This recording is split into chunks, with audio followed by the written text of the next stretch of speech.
తెలంగాణలో CM Revanth sentiment పాలిటిక్స్ని follow అవుతున్నారు. మేడారంలో కేబినెట్ భేటీ వెనుక రేవంత్ మాస్టర్ స్కెచ్ ఉందని అంటున్నారు. సీఎం అయిన వెంటనే ప్రగతి భవన్ గేట్లు తొలగించారు.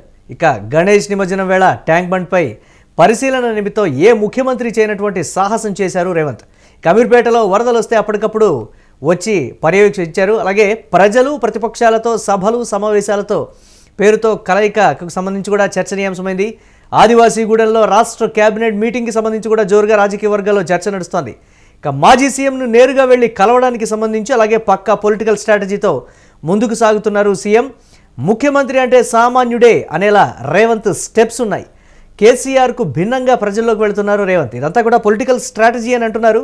చూద్దాం ఏ విధంగా ఉంటుందనేది. దీనిపై మరిన్ని అప్డేట్స్ మా కరెస్పాండెంట్ సతీష్ అందిస్తారు. సతీష్, గత ముఖ్యమంత్రులకి భిన్నంగా ముఖ్యమంత్రి అంటే ఇదే విధంగా ఉండాలి అని కూడా ఆయన రూల్ పెట్టుకున్నటువంటి విధంగా ప్రజల్లోకి వెళ్ళడం కావచ్చు, ప్రతిపక్షాలతో కలవడం కావచ్చు, నేరుగా మేడారంలోనే దీనికి సంబంధించి క్యాబినెట్ భేటీకి సంబంధించి కావచ్చు, ఇతరత్ర అన్నీ కూడా చర్చకు వస్తున్నటువంటి పరిస్థితి ఉంది.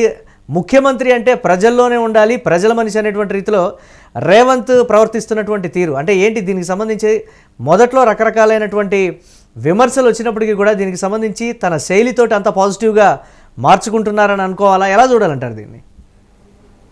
ముఖ్యంగా ఏదైతే నాటి నుంచి కూడా ముఖ్యమంత్రి అయినప్పటి నుంచి ఇప్పటి వరకు కూడా రేవంత్ రెడ్డి తనదైన శైలిలో రాజకీయాలు చేస్తూ ఉన్నారు. సో అటు ప్రజలకి ఇటు పరిపాలనకి భిన్నంగా అంటే గతంలో ఏదైతే ఆయన ముఖ్యమంత్రి కాగానే ప్రజాభవన్లో గతంలో ఎప్పుడు కూడా మంత్రులను ఎమ్మెల్యేలను ప్రజలను అయితే అసలు దగ్గరగా రానిచ్చే పరిస్థితులు లేవంటూ కూడా గతంలో ఉండేవి. సో ఈ నేపథ్యంలోనే ఆయన ముఖ్యమంత్రి అయిన తర్వాత పెద్ద ఎత్తున ఆ కంచెనంతా కూడా తీపిచ్చి దాంతో ప్రజాభవన్ పేరు పెట్టి ప్రజాభవన్లో దానికి సంబంధించి ఎప్పటికప్పుడు అంటే ప్రజలు ఎప్పుడు కూడా ఈ ప్రజాభవన్కి రావాలి, మీకు ఏమైనా సమస్యలు ఉంటే నేరుగా మంత్రులను ముఖ్యమంత్రిని కూడా కలిసే అవకాశం ఉంటుంది అంటూ కూడా చెప్పిన పరిస్థితి ఉంది. ఇప్పటికే ప్రజాభవన్లో ప్రతి మంగళవారం అలాగే శుక్రవారం కూడా ప్రజాభవన్లో స్వీకరణ ఉంటుంది. అంటే ఏదైనా సమస్యలపైన ఏదైనా ఇష్యూస్ ఉంటే అక్కడికి వెళ్ళి విన్నపించుకునే అవకాశం ఉంది. సో అది దాని తర్వాత ముఖ్యంగా పెద్ద ఎత్తున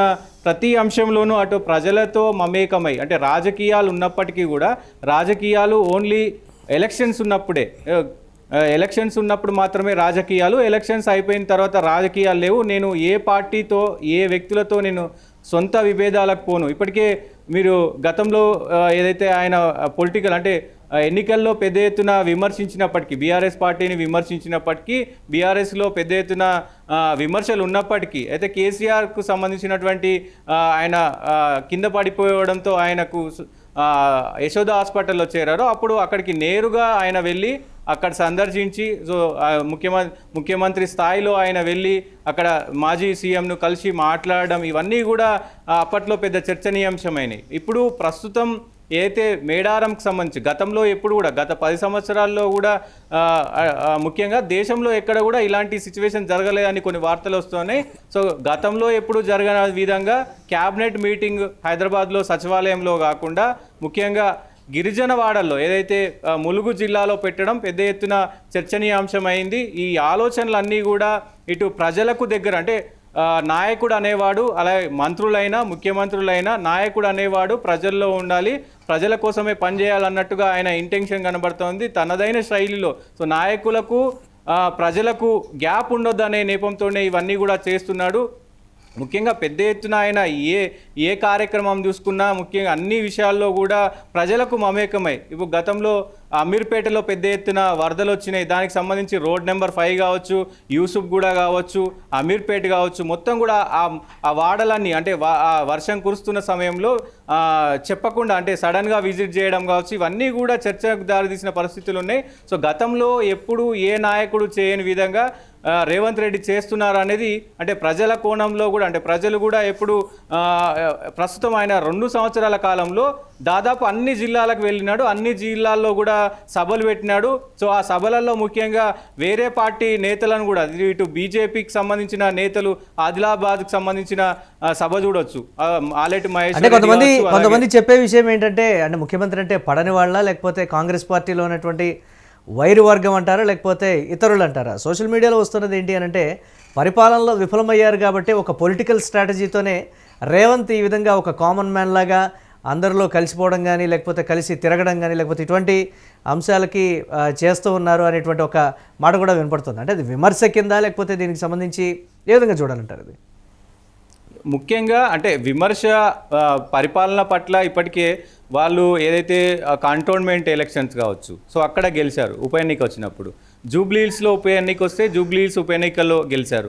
అలాగే పెద్ద ఎత్తున గ్రామాల్లో వ్యతిరేకత ఉంది అనేది కూడా ఒకవైపు చాలా పెద్ద ఎత్తున చర్చ జరిగింది. కానీ దాదాపు 7,000 నుంచి 8,000 సర్పంచ్ సీట్లు వచ్చినాయి. సో ఈ నేపథ్యంలోనే దానికి సంబంధించి కూడా చెక్ పెట్టే ప్రయత్నం, దాంతోపాటు గిరిజనులను అటు మొత్తం రాష్ట్ర ప్రభుత్వాన్ని రాష్ట్ర ప్రజలను కూడా కలుపుకొని పోయే విధంగా. సో గతంలో చేసినటువంటి ఏ ముఖ్యమంత్రి అయినా ఇలాంటి పనులు చేయలేడు అనే స్థాయిలో ముఖ్యమంత్రి రేవంత్ రెడ్డి చేయడం, ముఖ్యంగా ప్రజల దగ్గరికి వెళ్ళడం, సడన్ విజిట్లు కావచ్చు, సభలు కావచ్చు, అన్ని పార్టీ నేతలతోటి కూడా విభేదాలు ఉన్నాయి. అంటే ఎలక్షన్స్ వచ్చినప్పుడు ఎంత తీవ్ర స్థాయిలో వాళ్ళపైన మండిపడ్డా, సో సమయం సందర్భం వచ్చినప్పుడు చాలా ఆప్యాయతగా అన్యూన్యంగా మాట్లాడడం, సో ఇదంతా కూడా రాజకీయాలకు అంటే ఇప్పుడున్నటువంటి రాజకీయ నాయకులకే అర్థం కాని పరిస్థితి కనబడుతుంది. రేవంత్ రెడ్డి ఏ స్ట్రాటజీ యూజ్ చేస్తున్నాడు, ప్రజలకు దగ్గర అవుతున్నాడు. ప్రజలు కూడా గతంలో కేసీఆర్ను కలవాలంటే పెద్ద ఎత్తున సో ప్రగతి భవన్ను చూసుకుంటూ వెళ్ళేవారు తప్ప వాళ్ళకి పోయిన సిచ్యువేషన్లు లేవు. సో ఇప్పుడు లోపలికి వెళ్తూ ఉన్నారు, సమస్యలు చెప్పుకుంటూ ఉన్నారు. ఇవన్నీ కూడా ఆయన కీ డిసిషన్స్గా చెప్పుకోవచ్చు. అయితే ములుగు జిల్లా ఈ సమ్మక్క సారక్క జాతరకు సంబంధించి కావచ్చు, ఇది పెద్ద ఎత్తున చర్చనీయాంశంగా మారింది. ఎందుకంటే క్యాబినెట్ మీటింగ్ ఎప్పుడు కూడా గతంలో సచివాలయం బయట పెట్టలేదు, హైదరాబాద్ బయట అసలే పెట్టలేదు. సో దాంతోపాటు వరంగల్ జిల్లాలో పెట్టడం, ములుగు జిల్లాలో పెట్టడం పెద్ద ఎత్తున చర్చనీయాంశమైంది. ప్రజల్లోకి వెళ్ళారు. అంటే కాంగ్రెస్లో ఒక సంస్కృతి కావచ్చు, లేకపోతే ఎమ్మెల్యేలు కానీ మంత్రులు కానీ ఇదే విధంగా ఉండాలనేటువంటి ఒక కల్చర్ కూడా ఉన్నటువంటి పరిస్థితి ఉంది. రేవంత్ రెడ్డి సపరేట్గా తనకంటూ ఒక బ్రాండ్ని బిల్డ్ చేసుకుంటున్నారు. రేవంత్ అంటే కాంగ్రెస్, కాంగ్రెస్ అంటే రేవంత్ అనే విధంగా మిగతా మంత్రులు కావచ్చు, ఎమ్మెల్యేలు అందరూ ఒకలాగా ఉంటే, బట్ రేవంత్ రెడ్డి ప్రవర్తన అంతా డిఫరెంట్గా ఉన్నటువంటి పరిస్థితి. ముఖ్యమంత్రి ఆ స్థాయిలో ఉంటే ఇంకా మంత్రుల మీద కూడా విమర్శలు వస్తున్నటువంటి పరిస్థితి ఉంది కూడా. దీనికి సంబంధించి ఎలా చూడొచ్చు అంటారు మనం? అంటే ముఖ్యంగా ఆయన గతంలో ఏదైతే మొన్న సర్పంచ్ ఎలక్షన్స్లో కొన్ని కీలక వ్యాఖ్యలు చేశారు. నేను 2029లో కూడా నేనే సీఎం అవుతాను, సో రాసి పెట్టుకోండి, నేను సీఎం అవుతా రాసి పెట్టుకోండి అంటూ అటు కేటీఆర్ బీజేపీని కూడా విమర్శించాడు. సో దీంట్లో భాగంగానే ఆయన వ్యూహాలన్నీ కూడా పకడ్బందీగా రేపు 2029లో సీఎం అవ్వాలంటే ఏం చేయాలి, పొలిటికల్ స్ట్రాటజీ ఏంటి, ప్రజలతో ఎలా మమేకమై ఉండాలి, సో మొత్తం కూడా ఆయన ఈ వ్యూహాలన్నీ రచించుకొని ఇప్పుడు దాదాపు అదే స్ట్రాటజీతో వెళ్తూ ఉన్నాడు. దాదాపు ఆయనకున్నటువంటి క్యాడర్ ఏదైతే ఉందో దాన్ని పెంపొందించుకునే ప్రయత్నం చేస్తూ ఉన్నారు.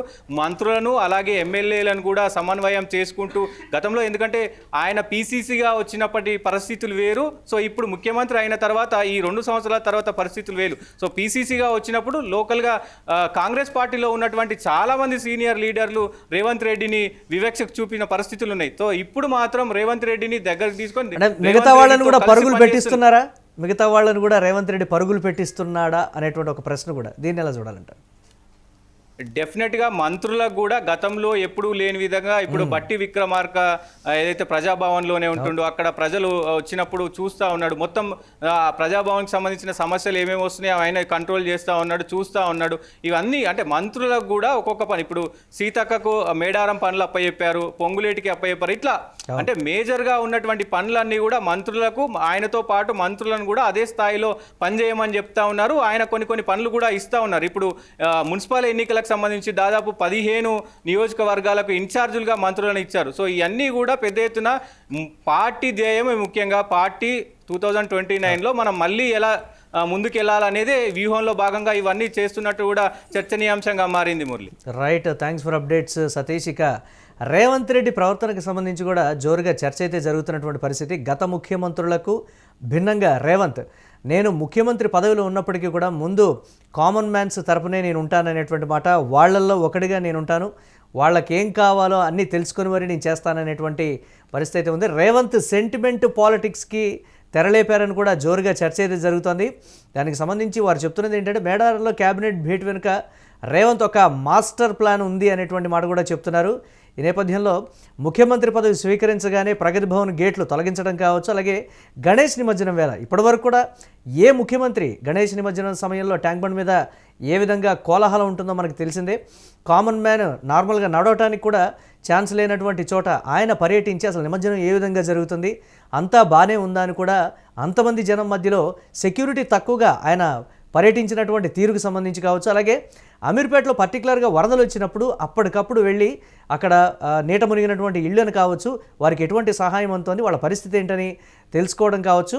దీనికి సంబంధించి ప్రజలు అంటే ప్రతిపక్షాలతో సభలు సమావేశాల పేరుతో ఆయన మమేకమవుతున్నటువంటి తీరు, సభలో కేసీఆర్తో దీనికి సంబంధించి ఆయన కలిసినటువంటి విధానం కావచ్చు, ఇదంతా అన్నిటినీ కూడా ఒకసారి రేవంత్ ఒక పర్టికులర్ స్ట్రాటజీతో ముందుకు వెళుతున్నారు. రాబోయే ఎన్నికల్లో దీనికి సంబంధించి రేవంత్ రెడ్డి తన మార్క్ రాజకీయానికి తెరలేపబోతున్నారనేటువంటి ఒక పక్కా పొలిటికల్ స్ట్రాటజీతో ముందుకు వెళ్తున్నారు రేవంత్ రెడ్డి అని కూడా చెప్తున్నటువంటి పరిస్థితి ఉంది.